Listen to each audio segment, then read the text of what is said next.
Rahimani wa rahimakumullah.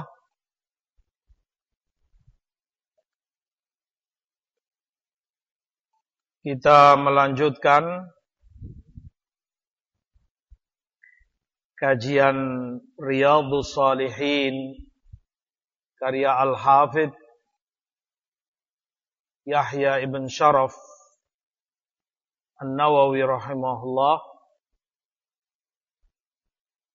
memasuki bab ke-75. Beliau sebutkan babul afwi wal i'rad 'anil jahilin. Bab tentang memaafkan dan anjuran untuk berpaling, tidak melayani orang-orang jahil. Dalam bab beliau bawakan beberapa ayat dan beberapa hadis. Antara lain beliau sebutkan ayat 199 dari Al-A'raf, firman Allah, khudil afwa wa'mur bil 'urf wa'rid 'anil jahilin. Ambil maaf, perintahkan kepada yang ma'ruf dan berpalinglah dari orang jahil. Juga dalam Al-Hijr 85, fasfahis safhal jamil. Maafkan dengan pemaafan yang baik, yang bagus. Juga dalam An-Nur 22, wal ya'fu wal yasfahu ala tuhibbuna ayaghfirallahu lakum. Dan hendaknya mereka, yakni mukminin, memaafkan, mengampuni. Tidakkah kalian cinta Allah untuk mengampuni dosa-dosa kalian? Yakni salah satu sifat atau perbuatan yang karenanya si hamba mendapat ampunan Allah adalah dia memaafkan, terutama kepada orang yang berbuat tidak baik pada dirinya, menyakiti dia. Juga dalam Ali Imran 134, wal 'afina 'anil nas wallahu yuhibbul muhsinin. Orang yang bertakwa pula sifatnya memberi maaf kepada orang lain dan Allah cinta kepada orang yang berbuat ihsan. Maka salah satu bentuk ihsan, perbuatan baik kepada orang lain adalah memaafkan kesalahan mereka. Juga dalam Asy-Syura 43, walaman sabara wa ghafara inna dzalika lamin azmil umur. Dan yang bersabar serta memaafkan itu termasuk dari perkara yang sangat penting. Wal ayat fil bab katsiratun ma'lumah. Kata Nawawi, dan ayat-ayat dalam bab tentang memaafkan ini banyak sekali dan maklum adanya. Kita ambil satu demi satu penafsiran para ulama terhadap ayat-ayat ini. Dalam Al-A'raf 199, khudil afwa, maafkan, perintahkan kepada yang ma'ruf dan berpalinglah dari orang-orang jahil. Kata As-Sa'di rahimahullah dalam tafsirnya, ayat ini jami'ah, ayat yang begitu luas, mencakup banyak akhlak-akhlak yang mulia terkait hubungan bermuamalah dengan orang lain. Bagaimana seharusnya seorang hamba, seorang muslim. Maka di dalam ayat dia diajarkan kepada si muslim untuk mengambil maaf, al-afu.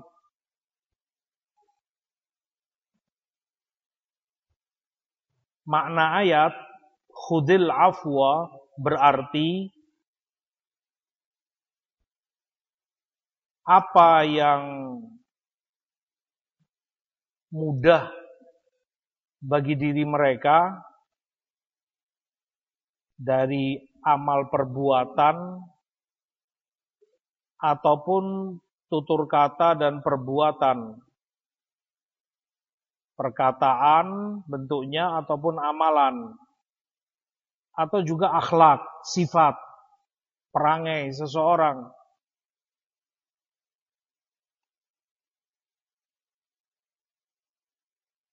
Maka setiap perkataan yang baik itu diperintah untuk ia ucapkan. Adapun kekurangan yang ada pada orang dari lisannya dan tutur kata yang tidak baik atau kurang baik, hendaknya dia tidak menganggap semua itu. Ini dia maafkan, dia hapus dari catatan kejelekan orang itu. Begitu pula agar seorang muslim tidak takabur kepada yang kecil atau lebih muda darinya, hanya karena usia yang terpaut jauh darinya. Bahkan agar dia tidak takabur kepada orang yang kurang akalnya. Allah bagikan akal itu kepada hambanya. Ada yang sempurna akalnya, normal, sehat. Ada yang memang punya keterbutuhan khusus, istilahnya. Ada keterbelakangan atau kekurangan dalam berfikirnya. Agar yang sehat ini tidak takabur kepada mereka. Begitu pula kepada yang miskin, agar tidak takabur karena kemiskinannya. Demikian agar dia muamalah kepada mereka semua dengan baik dan yang membuat mereka lapang dadanya. Artinya senang, nyaman ketika berhubungan dan bergaul dengan dirinya. Maka dituntut dia bertutur kata yang diterima oleh mereka semua dengan baik, bermuamalah, berbuat, bersikap, semua yang mulia, yang disenangi oleh orang yang bermuamalah dengan dirinya. Wa'mur bil 'urf, dan perintahkan kepada yang ma'ruf, yaitu setiap perkataan atau perbuatan yang baik, setiap akhlak yang sempurna, baik itu kepada kerabat dekat, keluarga, ataupun orang luar, orang asing. Maka hendaknya yang orang dapati dari dirimu, imma itu ilmu yang kamu ajarkan kepada mereka, itu kebaikan yang sangat tinggi, sangat baik, atau anjuran darimu untuk mereka berbuat suatu kebaikan tertentu, atau itu darimu silaturahmi kepada karib kerabatmu, atau birrul walidain, bakti kepada kedua orang tuamu, atau kamu mendamaikan, membenahi hubungan di antara dua muslim yang sedang bertikai atau berseteru, atau itu nasihat yang bermanfaat, atau muawanah, pertolongan dan bantuan dalam bir wa taqwa, atau paling tidaknya kamu larang dia, kamu ingatkan dari yang mungkar yang tercela, yang jelas segala kemaslahatan ukhrawiyah terkait akhirat atau bahkan duniawiyah, maslahat-maslahat dunia, semua itu ma'ruf, termasuk dari kema'rufan, kebaikan yang Allah perintahkan di dalam ayat.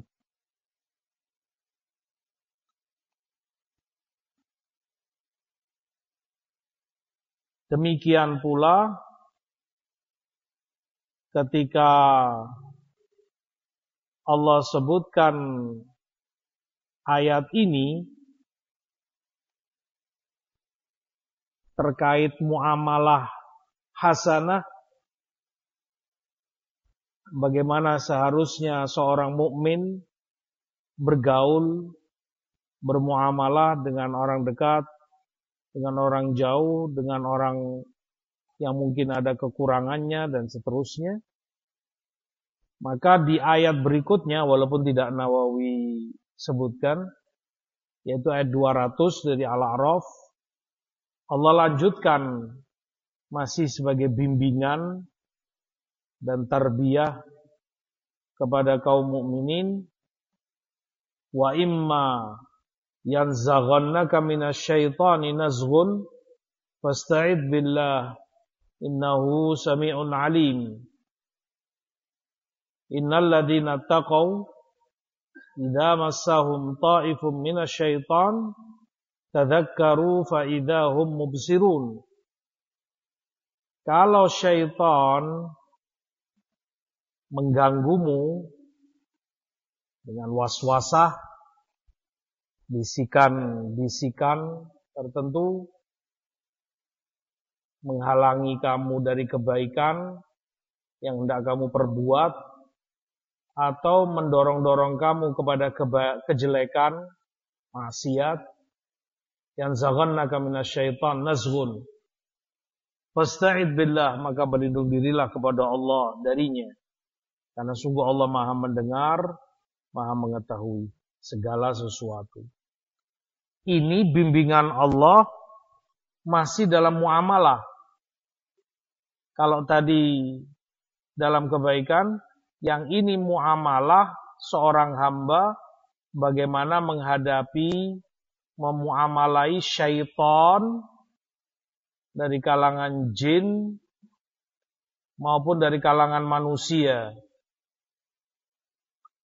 Fasta'id billah, Allah perintahkan untuk mereka benar-benar berlindung, minta perlindungan dari Allah, karena hanya Allah yang mendengar dan mengetahui segala sesuatu. Allah Maha tahu niatmu, kelemahanmu. Allah pula yang Maha tahu kesungguh-sungguhan kamu dalam berlindung kepadanya, meminta pertolongan kepadanya. Hanya Allah yang Maha tahu kesungguhan semua itu. Oleh sebab itu, benar-benarlah kamu dalam memohon pertolongan dan perlindungan darinya. Pasti Allah jaga kamu, Allah lindungi dari segala was-was, dari segala bisikan dan godaan syaitan. Manusia tentunya akan mengalami ghaflah, lalai. Dan ketika itu mudah bagi syaitan untuk menguasai dirinya. Ketika dia lalai, masuk syaitan, menyimpangkan dia dari siratal mustaqim. Makanya kemudian ayat sebutkan, innal ladzina taqaw idza massahum ta'ifum minasyaitan tadzakkaru. Fa'idahum mubsirun. Orang yang bertakwa itu jika sempat, karena lalai namanya manusia, goda oleh syaitan, segera mereka sadar, ingat, dan memahami. Ini sifat orang yang bertakwa. Jika mengingat dosa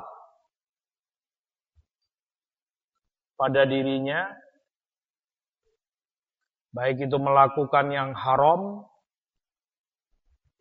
yang dilarang Allah dan Rasulnya, atau meninggalkan yang wajib, ingat. Artinya ingat di sini, ingat dari mana syaitan bisa masuk pada dirinya. Sadar dari pintu mana dia terkena jebakan syaitan ini.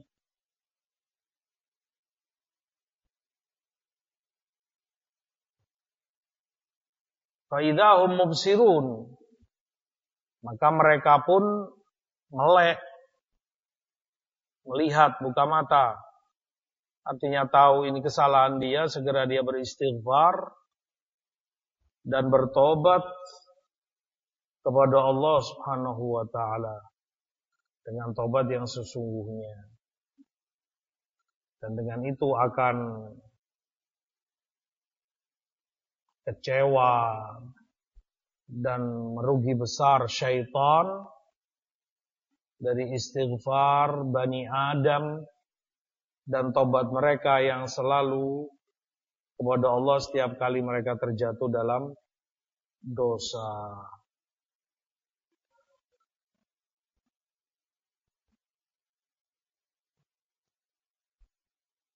Demikian ayat mengajarkan kepada seorang mukmin untuk sadar terhadap tipuan syaitan. Makanya banyak, tidak sedikit dari para ulama salaf menyebutkan bagaimana mereka menyadari ada dosa pada dirinya, menuntut dia bertobat dari segala perubahan yang mereka lihat pada dirinya. Diriwayatkan dari Abdullah bin Mubarak, Imam rahimahullah, menyebutkan, aku tahu ada dosa pada diriku dengan sifat istri, anakku, tungganganku, bahkan tikus yang di rumah. Artinya berubah, ada sesuatu yang nggak beres. Tunggangan yang biasanya enak ini jadi rewel. Anak istri yang biasanya menyenangkan ini membuat jengkel. Bahkan tikus atau entah binatang apa merusak ini itu. Pasti ada sesuatu kemaksiatan yang telah terjadi pada dirinya. Segera beliau insaf, beristighfar dan bertobat kepada Allah Subhanahu wa ta'ala. Disebutkan pula dari beberapa para ulama muhadditsin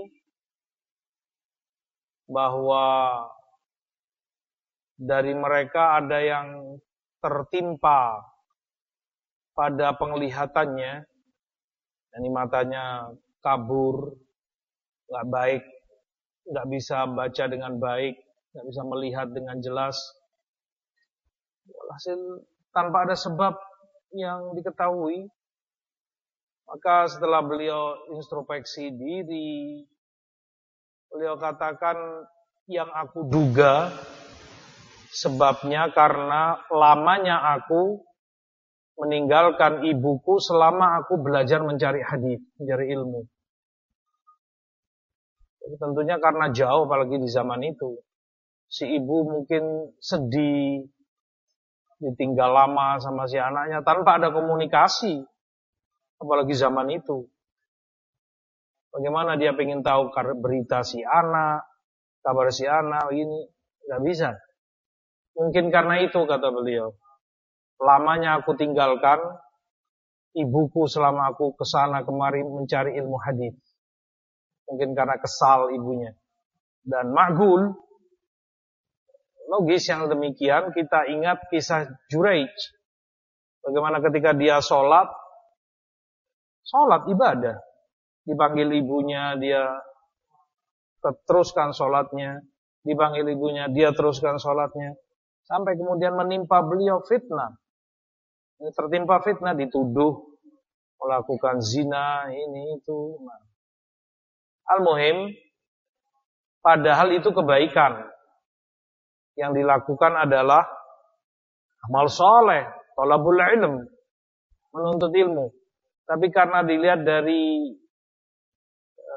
imbasnya atau resikonya, orang akhirnya putus hubungan sekian lama dengan orang tuanya. Terkadang tertimpa suatu kejelekan pada dirinya. Yang jelas sifat orang-orang yang bertakwa, Allah ajarkan di dalam ayat, begitu mereka terjatuh dalam kesalahan, maksiat, segera mereka ingat, tahu dari mana dia kena, dan bergegas, berbenah diri dengan istighfar dan tobat.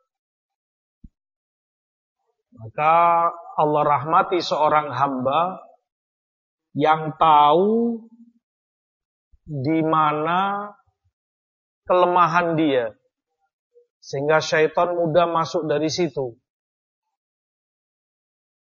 Ini yang Allah sebutkan, tadzakkaru. Dari pintu mana? Dari sini. Karena dari sini dia terjebak. Dari harta, dari syahwatkah, dari ini, dari itu. Makanya sebagian dari para ulama salaf rahimahumullah sampai bernadar kalau tiap kali dia terjatuh dalam kemaksiatan, dia melakukan sesuatu yang itu berat bagi dirinya, sehingga cukup efektif untuk menahan dirinya dari syahwat dan dari maksiat, dosa. Orang beda-beda. Ada yang satu mungkin yang berat baginya puasa. Puasa itu berat bagi dia. Kalau saja bukan karena puasa wajib, mungkin dia nggak puasa. Hausnya, dahaganya, lemasnya. Maka yang demikian ya dia bernadar untuk puasa. Tiap kali dia terjatuh dalam maksiat tersebut. Sehingga ingat. Artinya kalau mau melakukan maksiat ini, dia ingat nadarnya puasa harus dia jalani. Cukup mengerem dan menahan dirinya untuk melakukan suatu maksiat tersebut. Yang lain mungkin sedekah berat baginya. Untuk harus mengeluarkan uang yang dia cari dengan susah payah. Dengan keringat. Berat. Ya sudah, itu yang dia nadarkan. Sehingga setiap kali dia mau maksiat, dia ingat harus keluar uang sekian nadar. Sedekah. Walhasil, orang yang bertakwa tahu dan sadar di mana dia lemah dan mudah untuk dimasuki oleh syaitan. Kemudian ayat di Al-Hijr Allah sebutkan fasfahis safhal jamil. Ini potongan ayat yang dicuplikan, yang dipotong, diambil oleh Imam Nawawi. Ayat utuhnya Allah sebutkan wa ma khalaqnas samawati wal ard wa ma bainahuma illa bil haqq wa inna sa'ata la'atiyatun fasfahis safhal jamil. Inna rabbaka huwal khallaqul alim. Tidaklah kami menciptakan langit-langit dan bumi dan di antara keduanya kecuali dengan hak. Dan sungguh as-sa'ah, kiamat, pasti tiba. pasti terjadi. Fasfahis safhal jamil. Maka maafkan dengan pemaafan yang baik. Sungguh Rabbmu adalah pencipta yang mengetahui segala sesuatu. Artinya ayat ini berarti kalau dari awal kata Allah, kami tidak menciptakan langit dan bumi itu sia-sia. Bukan main-main, apalagi ciptaan besar seperti ini. Langit yang segede ini, bumi yang sebesar ini. Nggak mungkin itu sia-sia dan main-main Allah ciptakan. Tapi jelas untuk hikmah dan tujuan besar. Dan itu adalah ibadatullah, tauhidullah. Agar tidak ada lagi yang dituhankan selain Allah. Tidak ada kemusyrikan di muka bumi ini.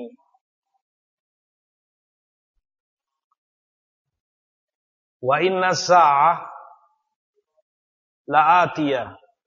Dan kiamat sa'ah pasti datang, tidak ada keraguan di dalamnya. Fasfahis safhal jamil. Maafkan dengan pemaafan yang baik, yaitu pemaafan yang tidak ada gangguan padanya. Tidak ada kejelekan atau tidak ada gangguan padanya. Tetapi justru membalas kejahatan atau kejelekan pelakunya dengan ihsan, dengan kebaikan. Kesalahannya dibalas dengan ampunan dan maaf. Sehingga pahala besarlah yang Allah janjikan bagi orangnya. Di dalam ayat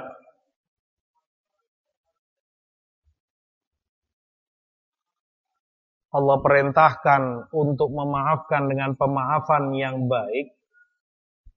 Artinya pemaafan yang betul-betul bersih, murni dari kedengkian dan kebencian atau gangguan dengan perkataan atau perbuatan. Karena semua itu safah ghairul jamil. Pemaafan tapi yang tidak baik. Justru pemaafan yang bukan pada tempatnya.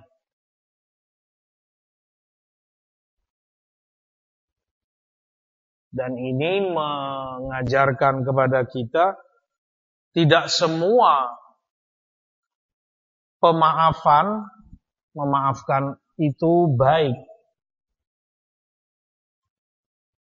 Orang mungkin saja memaafkan secara zahir, tetapi beserta itu dia ikuti dengan gangguan,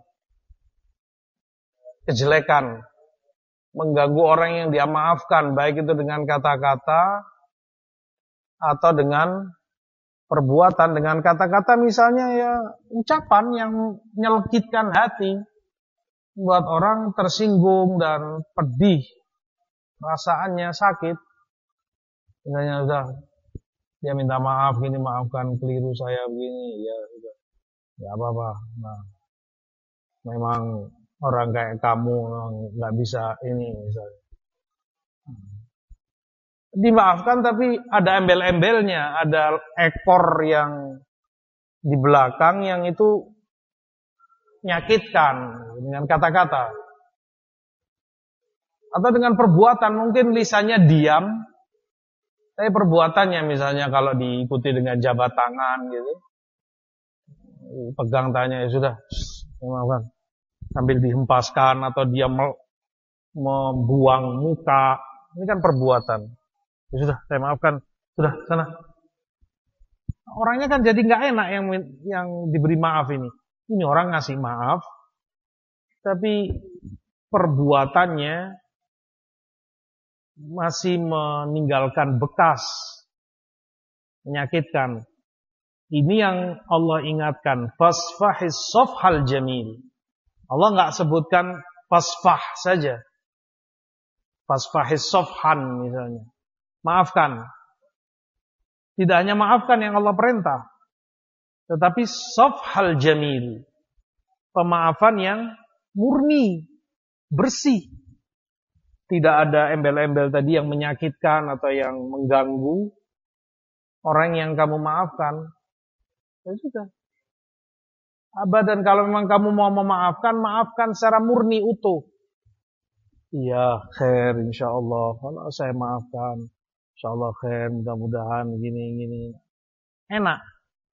Kalaupun kamu berbicara, keluar kata-kata yang manis, yang baik dari lisanmu. Wahakadha. Itu yang Allah perintahkan kepada mukminin di dalam ayat.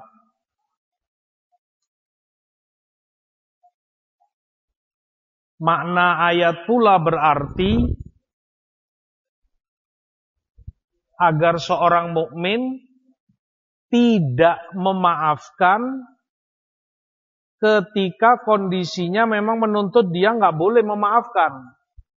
Misalnya, hukuman bagi pelaku kejahatan, kriminal yang diketahui sering dan berulang melakukan tindak kejahatan, banyak korbannya. Entah itu yang dia bunuh, yang dia rampok, yang dia ini, dia itu. Maka orang semacam ini zalim dan tidak ada yang berguna bagi dia kecuali hukuman. Entah itu dipotong tangannya, entah itu dicambuk, bahkan bisa sampai tingkatan dia dibunuh. Dihukum dengan dibunuh, dipenggal kepalanya. Maka bukan pada tempatnya di situ untuk dimaafkan. Yang banyak melakukan kerusakan di muka bumi, banyak korbannya, tindak kejahatannya yang melampaui batas. Makanya Allah katakan fasfahi safhal jamil. Kalau di tempat itu orang memaafkan, bukan pemaafan yang baik. Bukan pemaafan yang baik. Sebagian orang menganggap, ya sudahlah, yang lapang dada, yang sabar, yang pemaaf.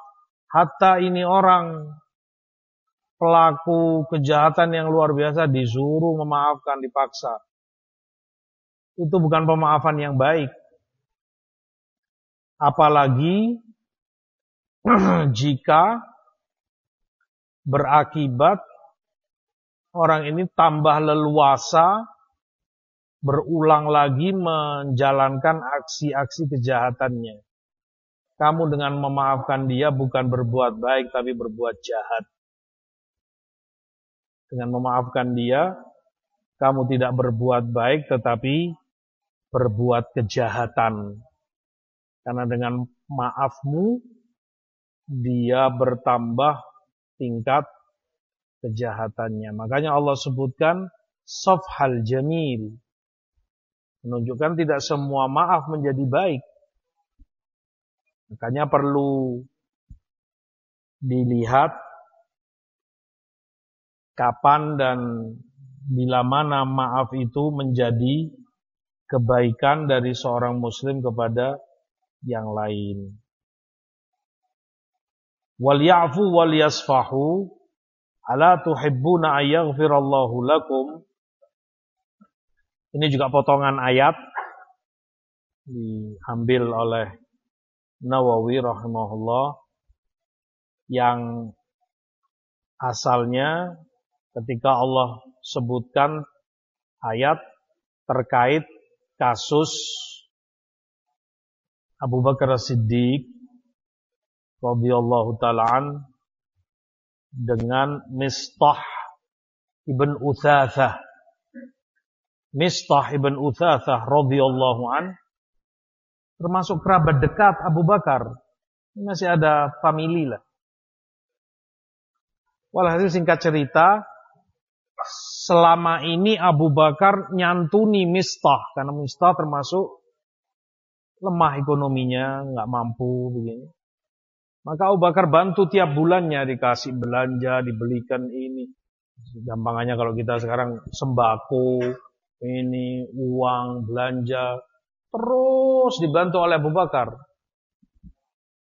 Berjalan sekian lama sampai terjadi fitnah ifk,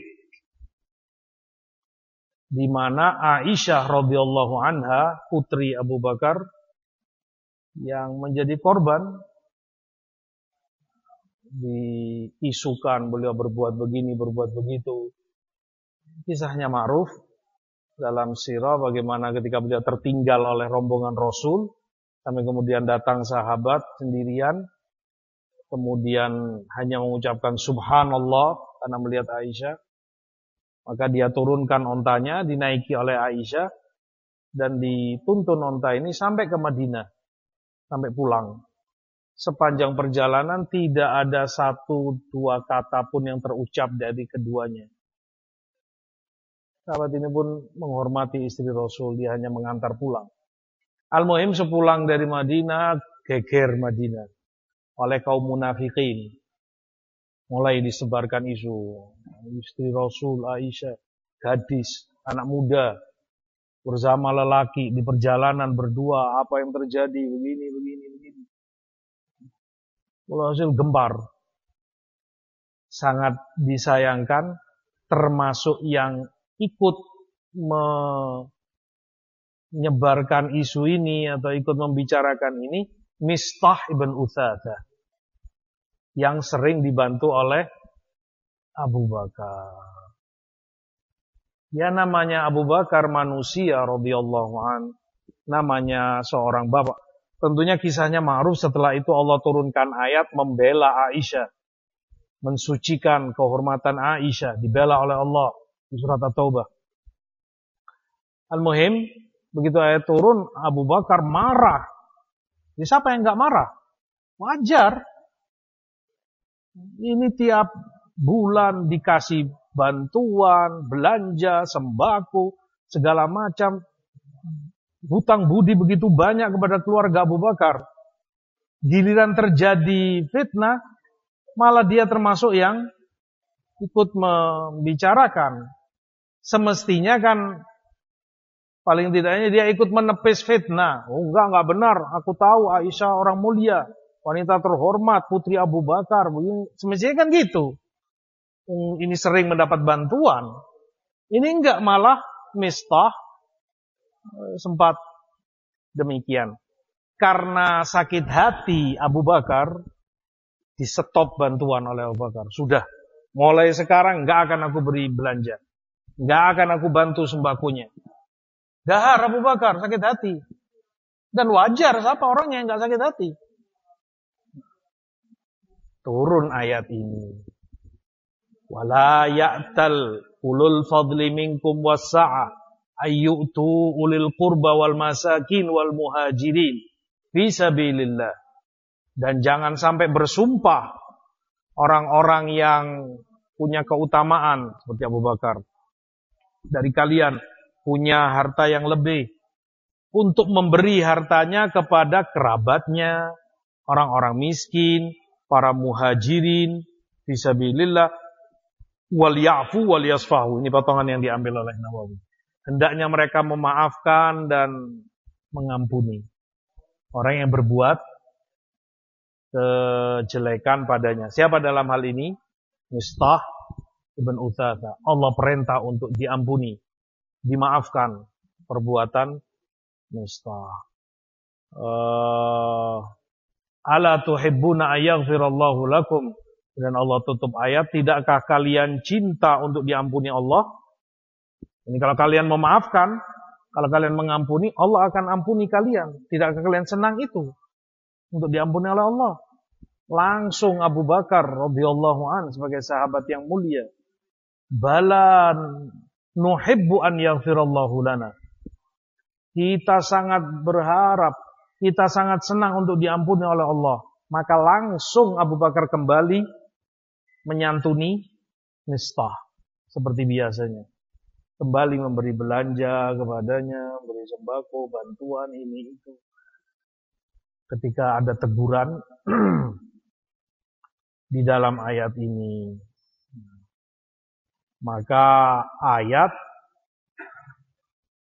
mengajarkan untuk seorang mukmin memaafkan, mengampuni, bahkan orang yang melakukan kejelekan pada dirinya atau keluarganya. Karena bukan secara langsung kepada Abu Bakar, tapi pada putrinya, dan seorang bapak tentunya tersinggung berat putrinya dikata-katai demikian. Tapi seperti ayat Allah anjurkan mukmin untuk berjiwa besar, berlapang dada, memaafkan, apalagi ini kerabat, masih ada hubungan keluarga. Dan kita tahu namanya kerabat ada saja gesekan dengan mereka. Yang ini dengan sepupunya, yang ini dengan pamannya, ponakannya, bibinya. Ada saja gesekan. Ada tutur kata yang terucap, menyakitkan hati, membuat dendam. Ada perbuatan yang mungkin dari keluarga itu sangat tajam. Mungkin bagi sebagian orang sampai mengatakan gak bisa dimaafkan sudah. Luar biasa kejahatannya. Dia berbuat begini kepada keluarga saya. Ya betul paman, betul sepupu, tapi masa tega melakukan begini-begini. Udah, perseteruan di antara mereka, padahal keluarga dekat. Perseteruan hebat yang luar biasa, kebencian dan permusuhan yang begitu tajam. Allah ingatkan, apalagi itu kerabat, wal ya'fu wal yasfahu.